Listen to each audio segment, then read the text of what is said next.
ఇక మార్నింగే మా టిఫిన్ వచ్చి రాగిపిండి దోశలు అయితే వేస్తున్నాను ఇంట్లో అందరికీ. ఇంక ఈ రాగిపిండి దోశలు ఎలా వేసుకోవాలి ఏంటి అనేది ఫుల్ వీడియో అప్లోడ్ చేశాను. ఈ వీడియో కింద ట్యాగ్ చేస్తాను. ఇంట్రెస్ట్ ఉండే వాళ్ళు తప్పకుండా చూడండి. డైట్ చేసే వాళ్ళకు చాలా బాగా ఉంటుంది ఈ రాగిపిండి దోశలు అయితే. ఒక్క దోశ తింటే చాలు, కడుపు అయితే ఫుల్ అయిపోతుంది అనమాట. మళ్ళీ రోజంతా కూడా ఫుల్గా ఆకలే వేయదు, చాలా బాగుంటాయి. ఇంకా మార్నింగే ఈ రాగిపిండి దోశలు అయితే వేసేసాను. ఇంకా మా బబ్లుకి అయితే బయట అయితే ఇడ్లీ తెప్పించారనమాట. ఇంకా మా బబ్లుకి చికెన్ పాక్స్ అయితే వచ్చిందనమాట. ఇంకా పెరుగన్నమే పెట్టాలి, ఇంకా మార్నింగే పెరుగన్నం ఎక్కడలే అని చెప్పేసి ఇంకా ఇడ్లీ అయితే తెప్పించానమాట.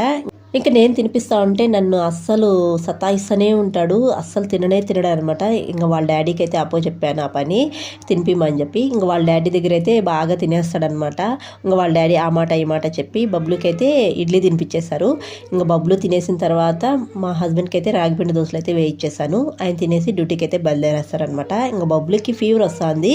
ఇంక సిరప్ అయితే వేస్తూ ఉంటే నేను వేసుకుంటా ఇయ్యమ్మ అని చెప్పి ఏం స్టైల్గా వేసుకుంటున్నాడో చూడండి సిరప్ అయితే. ఇంక సిరప్ వేసేసిన తర్వాత ఇంకా ఖుర్షీద్ని కూడా టిఫిన్ పెట్టేసి ఖుర్షీద్ని కూడా స్కూల్కి అయితే రెడీ చేసేసాను.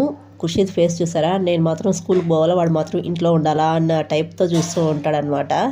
ఇంకా ఒకరు ఇంట్లో ఉండి ఇంకొకరు స్కూల్కి పోవాలి అన్నప్పుడు ఇలానే ఉంటుంది. ఇంకా బబ్లు చూసారా, బోర్ కొడుతుందంట. అందుకే టీవీ పెడితే టీవీ చూస్తూ ఉంటే కూడా బోర్ కొడుతుందంట. ఇంకేం చేయాలో తెలీదు.